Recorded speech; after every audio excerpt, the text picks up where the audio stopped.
ఈ చక్కటి సందర్భంలో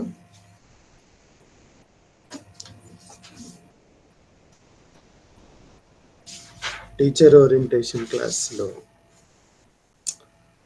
ఓ విషయం మీద అవగాహన పెంచుకునే ప్రయత్నాన్ని చేద్దాం.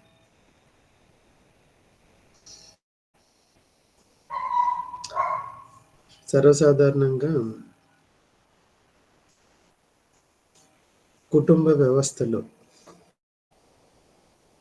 మనల్ని ఎక్కువగా ఆదరించి, కాపాడి, మనలను పోషించే వాళ్ళు ఉన్నారు అనంటే తల్లిదండ్రులని చెప్పాలి. తల్లిదండ్రులకు మనకి తెలిసినంత వరకు కూడా మనలను పెంచటంలో ఎలాంటి స్వార్థ ప్రయోజనం లేకుండా మనల్ని పెంచుతారు. ఎవరో మనకి ఏదో అవసరాలు తీరుస్తారని మన వృద్ధాప్యంలో మనల్ని ఆదుకుంటారు అనే గాని, లేదా పిల్లలంటూ ఉండాలి గనుక వాళ్ళు మన అచ్చట ముచ్చట తీరుతుంది అని, ఈ ఉద్దేశాలు ఏవి కూడా తల్లిదండ్రులైన వాళ్ళకి ఉండవు. తల్లిదండ్రులుగా లేని వాళ్ళు ఎవరైతే ఉంటారో వాళ్ళకి ఆలోచన విధానం ఉంటుంది. అంటే వాళ్ళకి పిల్లలు పుట్టలేదనుకోండి, పిల్లలు పుట్టలేకపోతే పుడితే ఇలా ఉంటుంది, ఇలా చాలా చక్కగా ఉంటుంది అనే ధోరణి ఉంటుంది కానీ, పిల్లలుండిన వాళ్లకు ఆలోచన విధానం ఇలా ఉండదు. వాళ్ళ బాధ్యతలు వేరుంటాయి, వాళ్ళ పరిస్థితులు వేరుగా ఉంటాయి. వాళ్ళు పిల్లల్ని ముందుకు తీసుకెళ్ళే దాంట్లో భాగంగా ఎలాంటి స్వప్రయోజనాన్ని ఆశించరు. ఏ విధమైన స్వప్రయోజనం, కేవలం నా పిల్లలు, వాళ్ళ భవిష్యత్తు, వాళ్ళ అవసరాలు, దైనందిక జీవితంలో వాళ్ళకి ఎలాంటి అవసరాలు ఉన్నాయో ఆ అవసరాలను తీర్చటమే వాళ్ళ బాధ్యతగా ముందుకెళ్తా ఉంటారు. ఇక దీంట్లో కాస్త ఆలోచన చేయగలిగితే, ఒక తల్లి కానీ ఒక తండ్రి కానీ క్యారెక్టర్ ఏదైతే ఉందో, ఈ క్యారెక్టర్ని మరి దేవుడే డిజైన్ చేశాడు అనడానికి ఎలాంటి సందేహం లేదు. తండ్రి క్యారెక్టర్ కానీ తల్లి క్యారెక్టర్ కానీ వీరిరువురిలో కూడా వాళ్ళ పిల్లల మీద చూపించే అనురాగం, ప్రేమ, ఆప్యాయతలు, బాధ్యతలు వేరువేరుగా ఉంటాయి. తల్లి చూపించే ధోరణి తండ్రి చూపించలేడు, తండ్రి కనపరిచే దాన్ని తల్లి కనపరచలేదు. వీరిరువురు కూడా ప్రత్యేకం. ఇక ఒకవేళ ఆ తల్లిదండ్రులకు ఒక్కడే కుమారుడు కాకుండా సహోదరులు కానీ సోదరీమణులు కానీ ఉంటే ఇంకా ఎక్కువ ఆప్యాయత, ప్రేమానురాగాల వ్యవహారం ఇంకా ఎక్కువగా ఉంటుంది. వాళ్ళ మరి ముందుకెళ్ళే విధానం కూడా చాలా చక్కగా ఉంటుంది. అలాగే ఇబ్బందులు కూడా. ఇక అసలు విషయంలోనికి మనం రాగలిగితే, దేవుడు ఆయన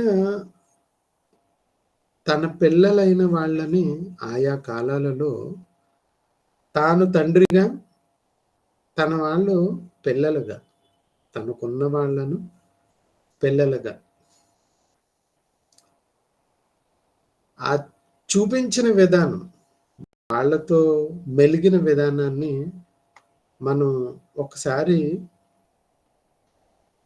గ్రంథంలో ఉన్న సందర్భాలను పరిశీలన చేసే ప్రయత్నాన్ని చేద్దాం. ఇక ఇందులో భాగంగా అనేక మంది జనాంగాల విషయంలో దేవుడు మరి ఏ విధమైన విధానాన్ని కనుపరిచాడనే దాంట్లో ఎక్కువగా మనకి ప్రస్తావనలోకి వచ్చేటప్పటికి ఇశ్రాయేలీ.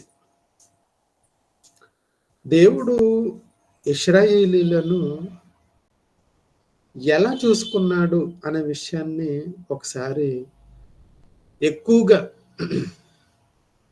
వాళ్ళ 40 సంవత్సరాల ప్రయాణాన్ని, అలాగే ఇతర రాజులు వాళ్ళతో పాటు ఉన్న బంధాన్ని గాని, అలాగే ఈ క్రీస్తు వారు వచ్చే వరకు కూడా వాళ్ళ మధ్యన ఉన్న ఈ రిలేషన్‌షిప్‌ని గాని ఒకసారి చూసే ప్రయత్నాన్ని మనం చెయ్యాలి. ఎందుకంటే ప్రత్యేకంగా దేవుడు ఇశ్రాయేలీయులకు ఒక మాట చెప్పాడు. నేను నీకు చెప్పిన సందర్భాలు గాని, నీకు బోధించే సందర్భాలు గాని, ఈ ప్రయాణాల వ్యవహారాన్ని గాని మీ పిల్లలకు తెలియజేయాలి. పిల్లలకు తెలియజేయాలి. నేను ఆజ్ఞాపించిన సందర్భాలు గాని, నేను ఏర్పాటు చేసిన పండగలు గాని, విధించిన దిన అమావాస్యాల గురించి గాని, నువ్వు నీ పిల్లలకు తెలియచేయాలి అని చెప్పాడు. దేవుడు తాను ఇశ్రాయేలీయుల ఎడల చూపించిన దానిని రాబోయే తరాల వాళ్ళకు అందచేయాలి అనే ఆ ఉద్దేశాల వెనకాలన్న సారాంశం ఏంటి అని ఒకవేళ మనం ఆలోచన చేయగలిగితే, ఓ చక్కటి మాటను బైబిల్ గ్రంథంలో నుంచి మనందరికీ చెప్తున్నాడు. ఒకవేళ మనం ఆయన్ని గూర్చి ఆలోచన చేయగలిగితే, ఆయన గూర్చి మనం వినగలిగితే, దేవుడు ఒక చక్కటి మాటను మనకు తెలియజేస్తున్నాడు. అదొకసారి చూసుకుని ముందుకెళ్ళే ప్రయత్నాన్ని చేద్దాము. ద్వితీయోపదేశ కాండము 1వ అధ్యాయం. దేవుడు తాను ఇశ్రాయేలీయుల ఎడల ఎలా ఉన్నాడో అనే విషయాన్ని మనకు తెలియజేస్తున్నాడు. ఒకసారి చూసుకునే ప్రయత్నం చేద్దాం. ద్వితీయోపదేశ కాండము 1వ అధ్యాయము 31వ వచనం. ఐగుప్తులో, అరణ్యంలో మీ కొరకు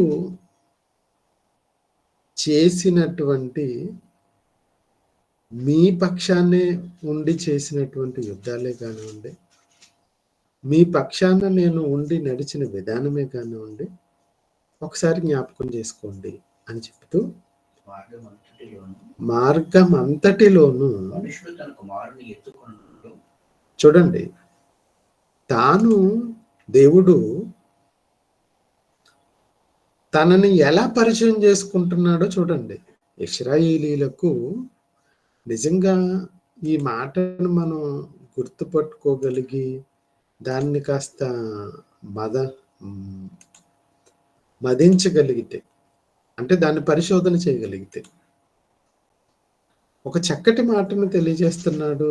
ఆ మాట ఏంటి అంటే చూడండి, బైబిల్ ఉన్నవారు కానీ లేనివారు కానీ చూపించే ప్రయత్నం చేస్తున్నాం. ఐగుప్తులో, అరణ్యంలోను మీ పక్షాన యుద్ధము చేయును, మీరు ఈ చోటుకి చేరే వరకు కూడా, మీరు ఈ చోటుకి చేరు వరకు మీరు వచ్చిన మార్గమంతటిలోను ఒక మనుషుడు తన కుమారుణ్ణి ఎలా అయితే ఎత్తుకుని చంకనేసుకుంటాడో నేను కూడా మిమ్ములను ఆ విధంగానే చూశాను. ఏమంటే దేవుడు అలానే చూశాడా? మనకెక్కడ అలా కనిపించట్లేదే. మనకి ఏ రకంగానూ కూడా కనిపించట్లేదేంటి? వాళ్ళని ఎత్తుకున్నట్లుగా, వాళ్ళని కాపాడుతున్నట్లుగా, వాళ్ళని బుజ్జగిస్తున్నట్లుగా, వాళ్ళకి మొ భోజనాన్ని తినిపిస్తున్నట్లుగా మనకేం కనిపించలేదు అనంటే, కారణం ఏంటో చెప్పమంటారా? కారణం ఏంటో చెప్పమంటారా? మనకలా కనిపించట్లేదంటే, మనం అలా చదవలేదు. ఇంకా చెప్పాలి అంటే, దేవుణ్ణి మనం అలా ఊహించుకోలేదు. చాలామంది అన్ని జనులైన వాళ్ళు, క్రైస్తవులైన వాళ్ళు ఏంటోనండి చక్కగా ఉండే వాళ్ళని తీసుకొచ్చి ఆ అడవిలో చంపేయటాలేంటి, వాళ్ళని రకరకాల సిద్ధాంతాలు పెట్టి వాళ్ళని హింసించటాలేంటి, వాళ్ళని రోగాల చేత చంపించటం ఏంటి, ఇదంతా శాడిజంలా కనబడుతుంది. దేవుణ్ణి దేవుణ్ణి అనే భావన ఈవేళ చాలా మందికి ఉంది. ఎందుకంటే వాళ్ళెవ్వరికీ కూడా మరి వాళ్ళు చదివిన విధానమా, వాళ్ళు నేర్చుకున్న విధానమా, లేదా వాళ్ళకు బోధపడిన రీతా, లేదా వాళ్ళు దేవుడి మీద ఉన్న అక్కస, అది ఇక వింటున్న మీకు, చదువుతున్న వాళ్ళకే తెలియాలి. ఇక ఇప్పుడు మన ప్రయత్నం ఏంటి అంటే, ఐగుప్తులోను, అరణ్యములోను, మార్గమధ్యములోను, వాళ్ళు చేసిన యుద్ధాలలోను ఎలా యుద్ధం చేశాడు, ఎలా మార్గమధ్యంలో నడిచారు, ఎలా అరణ్యంలో ఉన్నారు, ఎలా ఐగుప్తులో ఉన్నారు అనే సందర్భాలలో ఒక తండ్రి పాత్ర దేవుడు పోషించినట్లుగా మనకి ఇక్కడ కనబడుతుంది. ఆయనే చెప్తున్నాడు. యెహోవా మిమ్మల్ని ఎత్తుకొని వచ్చిన సంగతి మీరు ఎరుగుదురు.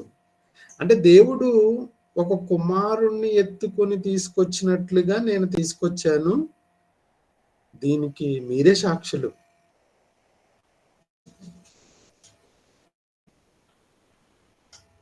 ఇప్పుడు మనము కొన్ని రోజుల పాటు మన పిల్లలకు రాబోయే సెమినార్‌లో మన పిల్లలకు ఈ ఇశ్రాయేలీల మార్గంలో దేవుడు ఒక తండ్రిగా వాళ్ళకి ఎలాంటి చక్కటి పాత్రను పోషించాడు, వాళ్ళని ఎలా పోషించుకున్నాడు అనే విషయాన్ని తెలుసుకోవాలని మరి ప్రయత్నం చేద్దాం.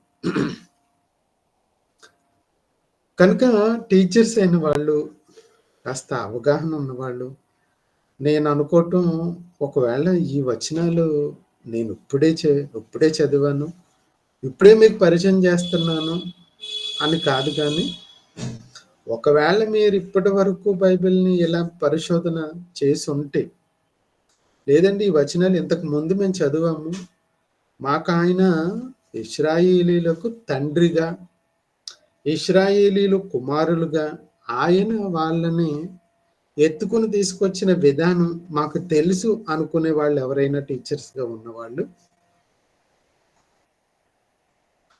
మీకు ఒక చక్కటి అవకాశం, లేదా మీరు పాలిభాగస్తులయ్యే విషయాన్ని మీకు అందజేస్తున్నాను. ఎందుకంటే దేవుడు తాను ఇక్కడ తండ్రిగా పరిచయం చేసుకున్నాడు. కొన్ని సందర్భాల్లోనికి వెళ్ళగలిగితే, కొన్ని చక్కటి సమయ సందర్భాల్లోనికి వెళ్ళగలిగితే, ఇంకాస్త ముందుకెళ్ళగలిగితే, ఒకసారి మీకు ఆయన్ని మరి ఏ విధంగా ఉన్నాడు అనే విషయాన్ని కూడా పరిచయం చేయటానికి, ఈ కొత్త కాదు మరి పాత సందర్భాలే ఒకసారి చూద్దాం. యెషయా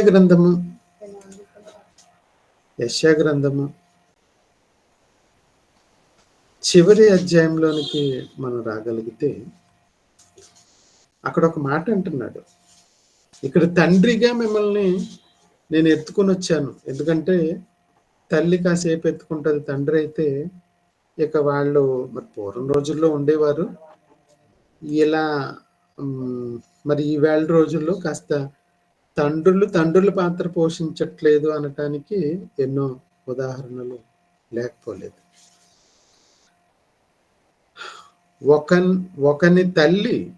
ఒకని తల్లి వానిని ఆదరించినట్లు నేను మిమ్మను ఆదరించాను. యెరూషలేములోనే మీరు ఆదరింపబడెదరు. యెరూషలేములోనే మీరు ఆదరింపబడెదరు. మీరు చూడగా మీ హృదయము ఉల్లసించును. మీ ఎముకలు లేత గడ్డి వలె బలియును.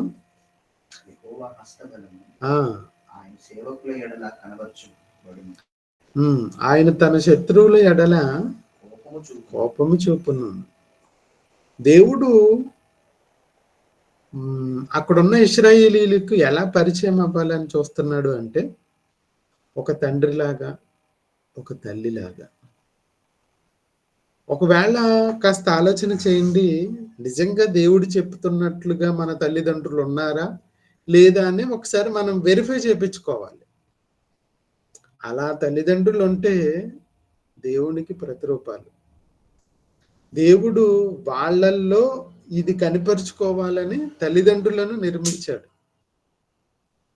కనుక ఇది పిల్లలైన వాళ్లకు తల్లిదండ్రులు ఎలా ఉండాలనేది ఒక అంశం అయితే,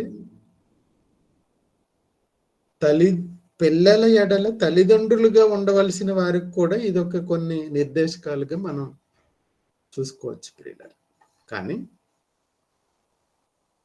దేవుడెప్పుడూ కూడా మనకు తండ్రి, తల్లి.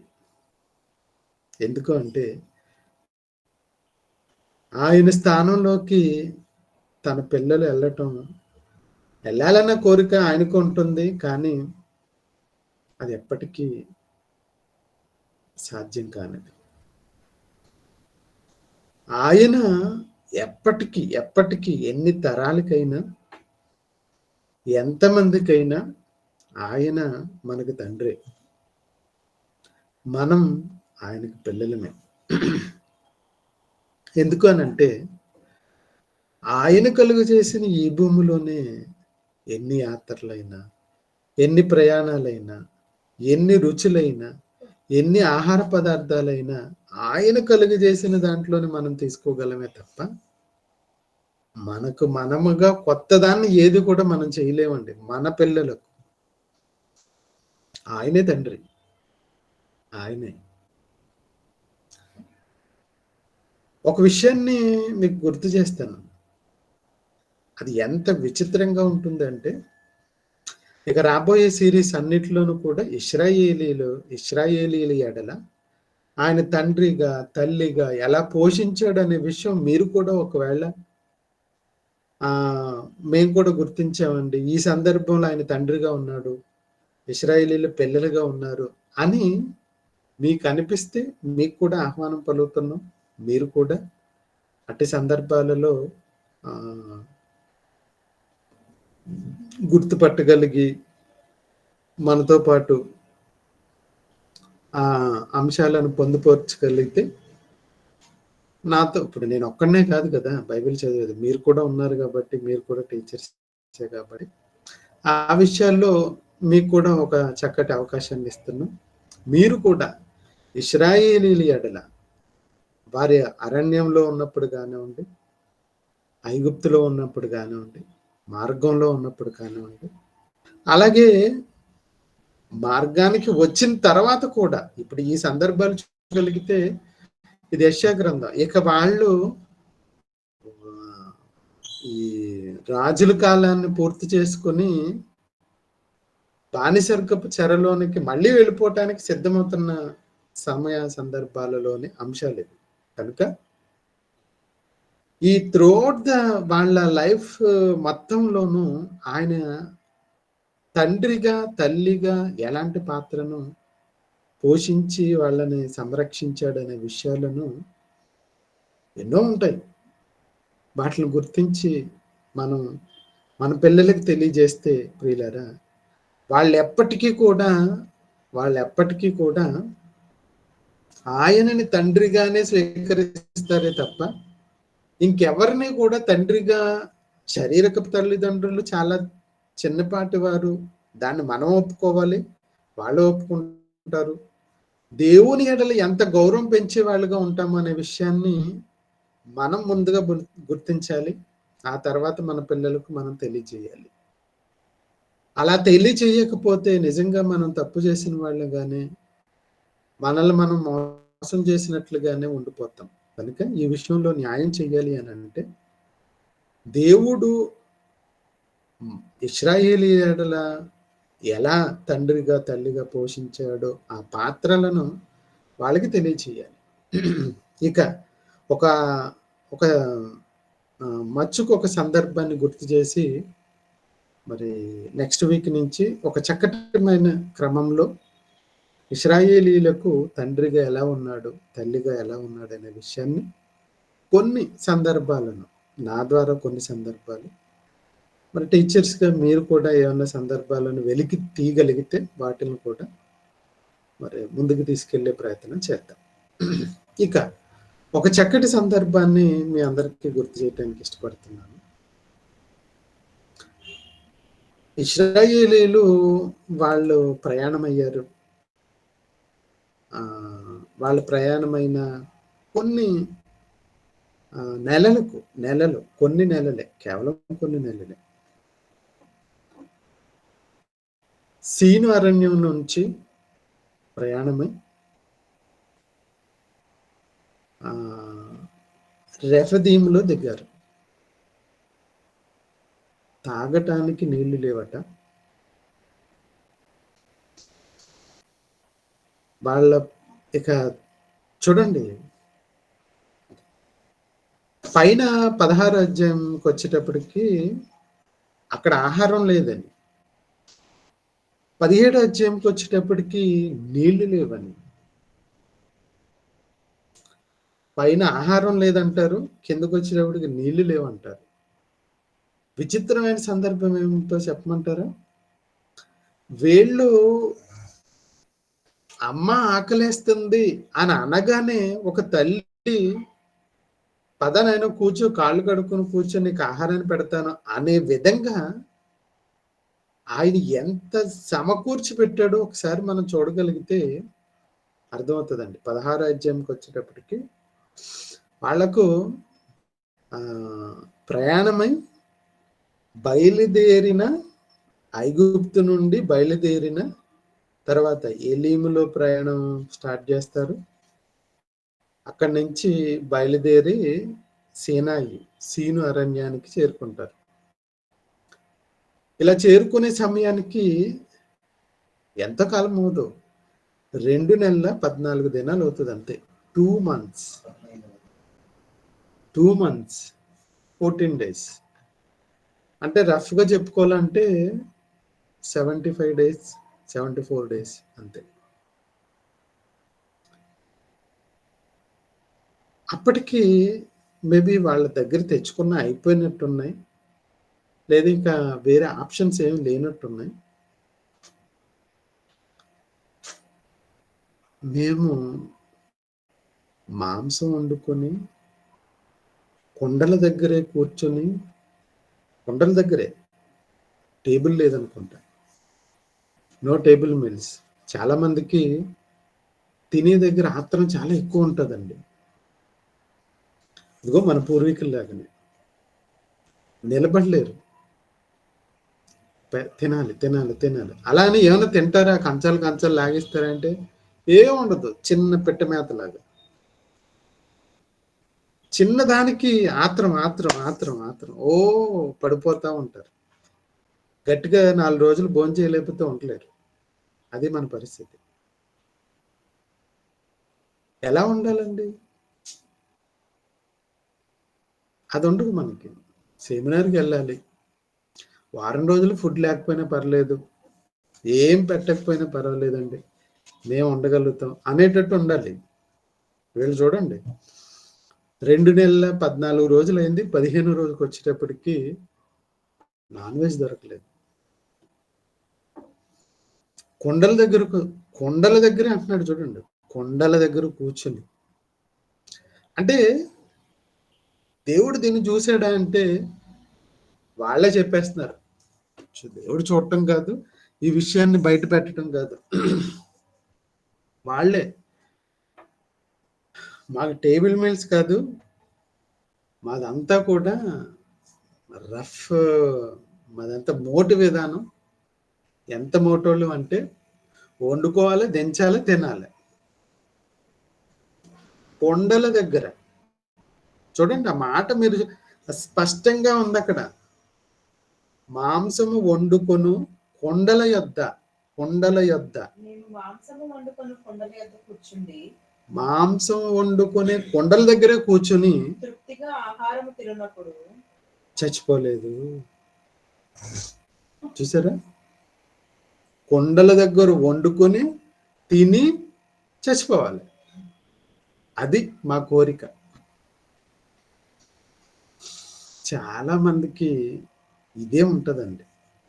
ప్రియులరా, మీరు ఎప్పుడు కూడా దీనికి మాత్రం మీరేం బరి అవ్వకండి.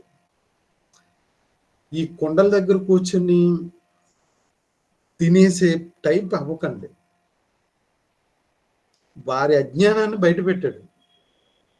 మనం ఆ అజ్ఞాన దశలో ప్రయాణం చేయకూడదు.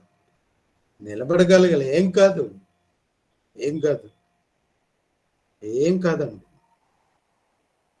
మనం అనుకుంటామో ఏదో అయిపోద్ది అనుకుంటే ఏమవ్వదు, ఏమవ్వదు. నేను ఈవేళ ఏం తినకుండా ఉండగలను అనుకోండి, మీకు ఆకలి అనేది మీ మనసుల్లోకి రాదు. మనసుల్లోకి రాకపోతే శరీరంలోకి కూడా రాదు. శరీర భాగాలు కూడా చక్కగా ఉంటాయి. మీరు మొట్టమొదటిగానే రెడీ అయిపోతారు. లెంట్ స్టార్ట్ అయిపోయింది, ఇక అరపూట, పావుపూట నాన్ వెజ్ వద్దు, రకరకాల నిర్ణయాలు ఇక స్టార్ట్ అవుతాయి ఇక మన సమాజంలో. ఇక అప్పుడు కొండల మీద పడిపోతారు. తర్వాత తిని చావలేదు అనగానే మోషే మీద శనగటం మొదలెడతారండి. మోషే మీద శనగటం మొదలెడతారు. అప్పుడు మోషే అన్న మాటలు మీరు చూడగలిగితే నిజంగా అద్భుతం అండి, నిజంగా అద్భుతం. ఏమంటాడంటే మోషే, మీరు మాట్లాడుతున్న మాటలకి దేవుడు వింటున్నాడు.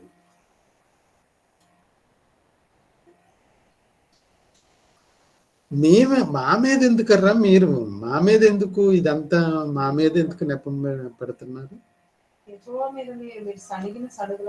మీరు సణుగులు మా మీద కాదు, మీరు యెహోవా మీద సణుగుతున్నారు. ఆయన విన్నాడు కాదు, వింటున్నాడు అంటాడు. వినుచున్నాడు. ఆ పద ప్రయోగాన్ని చూడగలిగితే అద్భుతం. వినుచున్నాడు అంటే మీరు మాట్లాడే ప్రతి మాట కూడా దేవుడు వింటున్నాడు. మీరేమనుకుంటున్నారు? నేను ప్రార్థన చేస్తేనే వింటున్నాడు అనుకుంటున్నారు మీరు. నేను ప్రార్థన గోజాడితేనే వింటున్నాడు, అది వినట్లేదు, ఈ అంటున్నాడు అనుకుంటున్నారు మీరు. మీరు మాట్లాడే ప్రతీది వింటాడు. మీరు మాట్లాడే ప్రతీది వింటాడు. విన్న ఆయన చూడండి ఏ నిర్ణయానికి వచ్చేసాడో చూడండి. మీరు ఎందుకు మా మీద ఎందుకు ఇదైపోతున్నారు? వద్దు, మా మీద ఏమి చేయకండి. మీరు ఏదన్నా చెయ్యాలి, చెందాలి అనుకుంటుంటే అది దేవుడి మీదే చేస్తున్నారు. ఎన్నో వచనమా? మీరు సనిగిన సనుగులు అన్ని కూడా ఆయన వింటున్నాడు. తెల్లవారేటప్పటికి, ఎందుకంటే ఇప్పుడు మేబీ అది ఏ మధ్యాహ్నమో సాయంకాలం అయి ఉంటది. తెల్లవారేటప్పటికి ఎంత తొందరగా త్వరగా అంటాడు. రేపు తెల్లవారేటప్పటికి ఎక్కడ ఏంటండి అది? మహిమ ఏంట మహిమ అంటే మీరు మీరు తినుటకై సాయంకాలాన మాంసం, ఉదయమున చాలినంత వండని ఫుడ్ అండి. ఇంకా చెప్పాలి అంటే బేక్ చేయని ఫుడ్, ఇంకా చెప్పాలి అంటే ఉడికించినది, వేపనది, ప్రకృతిలో సహజ సిద్ధంగా తినటానికి తేనెలా ఉంటదట. చక్కగా, చాలా చక్కగా అలా తినగానే ఎంత చక్కగా ఉంటుంది అంటే ఆహారం. ఏం వండుకోక్కర్లేదు, ఫ్రిడ్జ్ లో పెట్టక్కర్లేదు, మాడిపోక్కర్లేదు, నూనె వేయక్కర్లేదు, ఏం చేయక్కర్లే, డైరెక్ట్ గా ఫుడ్ పడుతుంది. అదేదో ఆ ఫుడ్ ఒకవేళ నిల్వ ఉంచుకుంటే పనిచేస్తుందేమో అంటే నిల్వ కూడా ఉండదండి, పాడైపోతుందట. ఎప్పటికప్పుడు ఫ్రెష్. ఒక్కరోజు కాదు, 2 రోజులు కాదు ప్రియులారా. అక్కడే చెప్తాడు. ఏమని చెప్తాడు చూడండి ఒకసారి. ఈ 40 సంవత్సరాల పాటు మీరు చేరాల్సిన ప్లేస్కి ఈ ఫుడ్ మీకు వస్తూనే ఉంటది. ఎన్నో వచ్చినమ్మా? 35 చూడండి ప్రియుల.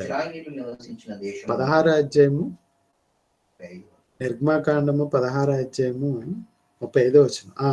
ఇశ్రాయేలు నివసింపవలసిన దేశమునకు తాము వచ్చు 40 ఏండ్లు మన్నానే తినుచు ఉండి. తాము వచ్చు 40 ఏండ్లు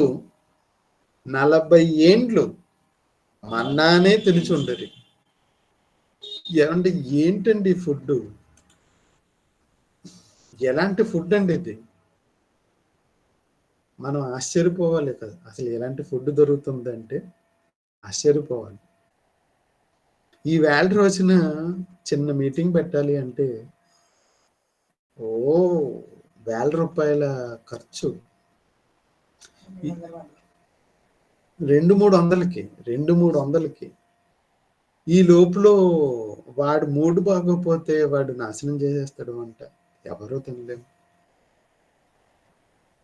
ఇక ఎన్ని రకాలు ఉంటుందో మనకి చెప్పక్కర్లేదు.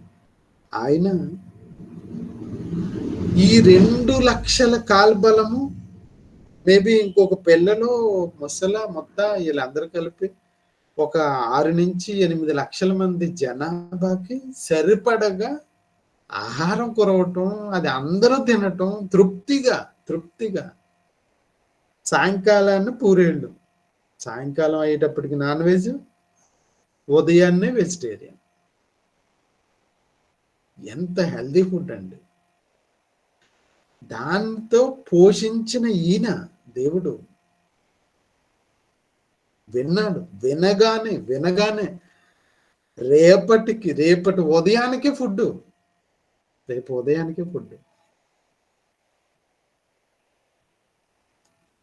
ఇందులో కొన్ని కండిషన్స్ పెట్టాడు. మీరు చూడగలిగితే కొన్ని కండిషన్స్ ఉంటాయి. 6వ రోజున డబల్ కోట వస్తుంది. 4వ వచనం. నేను ఆకాశము నుండి మీ కొరకు ఆహారమును కురిపించెదను. వారు నా ధర్మశాస్త్రాన్ని అనుసరించి నడుతురో లేదో అని నేను వారిని పరీక్షించటానికి ఈ ప్రజలు వెళ్ళి ఏనాటి బత్తెము ఆనాడే తెచ్చుకోవాలి. ఆనాడే కూర్చుకొనవలెను. ఏ రోజు ఆ రోజే, మరియు ఏ రోజు ఆ రోజే తెచ్చుకోండి. నేను ప్రతిరోజు మీకు ఇస్తున్నాను కదా, ప్రతిరోజు ఇస్తున్నాను. మీరు వండుకోవాల్సిన పని లేదు, వేపుకోవాల్సిన పని లేదు, ఫ్రై చేసుకోవాల్సిన పని లేదు, గాలికి మెత్తబడిపోతాయి అనేది కూడా లేదు. మీరు తెచ్చుకోండి, గిన్నెలో పెట్టుకోండి, చక్కగా తినండి. ఏ రోజు ఆ రోజే. ఉదయం నుంచి సాయంకాలం వరకు కూడా ఉంచుకోకండి. ఉదయం తినేసేయండి. తెల్లారి లేవగానే బ్రష్లు చేస్తారో చేయరో మాకు తెలియదు, కానీ తినండి. సాయంకాలం అయినప్పటికీ పూరేళ్ళు తినండి. అసలు ఏమున్నాయండి? చాకల బట్టలకి లేవు, చెప్పులు అరగలేదు, తిండికి ఖర్చు లేదు. 40 ఏళ్ల పాటు దాదాపు 8 లక్షల మంది అనుకుంటే 6-8 లక్షల మందికి ఫుడ్ పెట్టడం అంటే ఎంత కష్టమో ఒక్కసారి ఆలోచన చేయండి. ఇలాంటి తండ్రి భూమి మీద ఉంటాడా?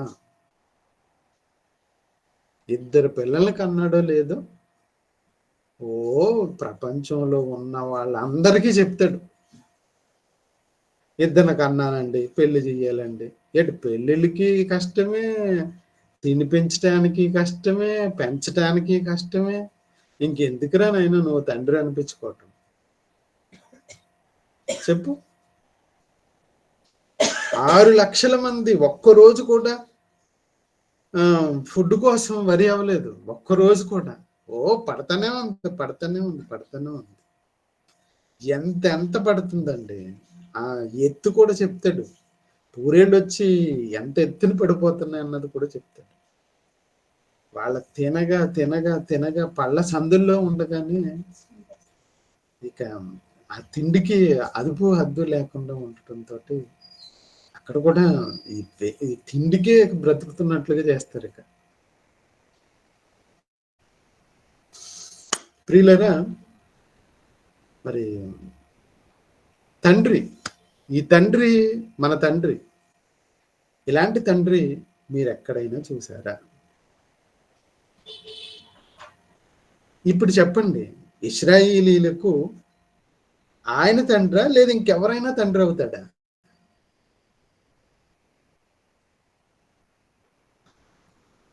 ఖచ్చితంగా ఆయన మాత్రమే తండ్రి. దీనిని బట్టి మనం నిరూపించగలుగుతాం. ఇన్ని లక్షల మందికి ఒక్కరోజు కూడా లోటు లేకోకుండా ప్రతిరోజు సమృద్ధిగా, ఒకవేళ 6వ రోజుకి వచ్చేటప్పటికి నెక్స్ట్ డేకి ఫుడ్ దొరకదు కాబట్టి అల్లాడిపోతారేమో పిల్లలని ఒకవేళ కూర్చుకోండి అంటాడు. ప్రతిరోజు కూర్చుకుంటే పాడైపోద్ది, కానీ 6వ రోజు కూర్చుకున్నది 7వ రోజుకి పాడైపోకుండా. ఏంట టెక్నాలజీ? ఏంటది? ఇది కాదా ఒక తండ్రి తన పిల్లల ఎడల పోషిస్తున్న చక్కటి పాత్ర?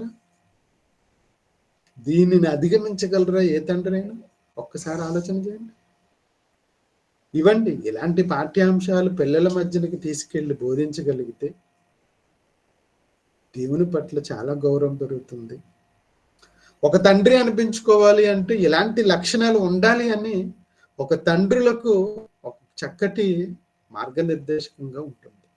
కనుక ఇట్టి విషయాల్లో కాస్త తల్లిదండ్రులైన వాళ్ళు కానీ పిల్లలు కానీ చక్కటి ఆలోచన విధానంతో ముందుకు సాగిపోవాలని ప్రేమపూర్వకంగా తెలియజేస్తూ, వచ్చే వారానికి మరి ప్రియులు మన వాళ్ళు ఎవరైనా మేము కూడా ఇశ్రాయేలీలు ఎడల దేవుడు కనపరిచిన విధానాన్ని బయటికి ఎన్హాన్స్ చేసి, ఇప్పుడు మేము చూపించాం చూసారా, అదే విధంగా బయటికి తీసి కాబట్టి ఈ విధంగా చూడగలిగితే దేవుడు ఆ పిల్లల ఎడల ఎలా చూపించాడో మన పిల్లల ఎడల మనం ఎప్పుడూ కూడా చూపించలేకపోయాము.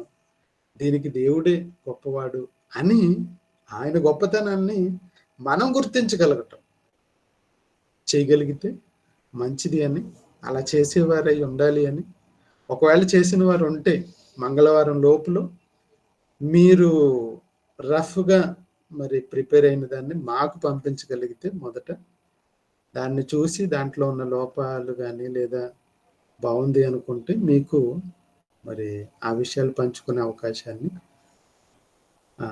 ఇవ్వటం జరుగుతుంది. కనుక ఈ విషయంలో కాస్త ప్రియులైన వారు శ్రద్ధ చూపిస్తారని మరి ప్రేమపూర్వకంగా తెలియజేస్తూ ప్రార్థనతో మరి ఈ సెషన్ని క్లోజ్ చేసుకుంటాం. మమ్మల్ని మిక్కిలిగా ప్రేమించిన మా ప్రియ పరలోక తండ్రి, ఈ సాయంకాల భాగంలో మీ పిల్లలైన ప్రతి ఒక్కరి దగ్గరికి కూడా మీ మాటలు చేర్చడానికి వారధులుగా మా టీచర్స్ అయిన వాళ్ళు నిలబడి దేవుని మాటలను నేర్చుకోవటానికి చక్కటి అవకాశాన్ని కలిగజేశారు. ఇట్టి అవకాశాన్ని మా ప్రియులందరూ కూడా సద్వినియోగపరుచుకుంటూ మీరు ఎంత గొప్పవారో అనే విషయాన్ని మేము గుర్తించగలిగితే మా అవసరాలలో మిమ్మల్ని గుర్తుపెట్టుకోవటానికి అవకాశం ఉంటుందని తెలుసుకుని ఆ విధానంలో ముందుకు సాగిపోయే విధంగా మమ్మల్ని అందరినీ ఉంచమని, మీ కృపలో మమ్మల్ని అందరినీ భద్రపరిచి ముందుకు నడిపించమని క్రీస్తు వారి పేరటి ప్రార్థన అడుగుచున్నాం తండ్రి. ఆమేన్. అందరికీ వందనాలు. సెలవు. వందనాలు అంకుల్.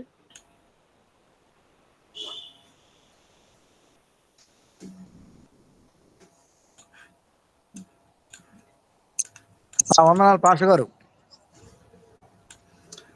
వందనాలండి. అదే కొంచెం ఇవాళంతా హడావిడిగా ఉంది. ధర్నా పోయి వచ్చాం. ధర్నా జరిగింది, అయిపోయింది.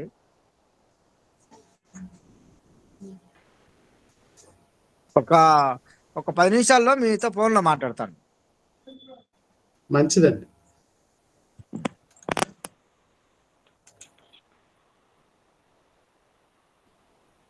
వందనాలయ్య గారు. వందనాలమ్మా.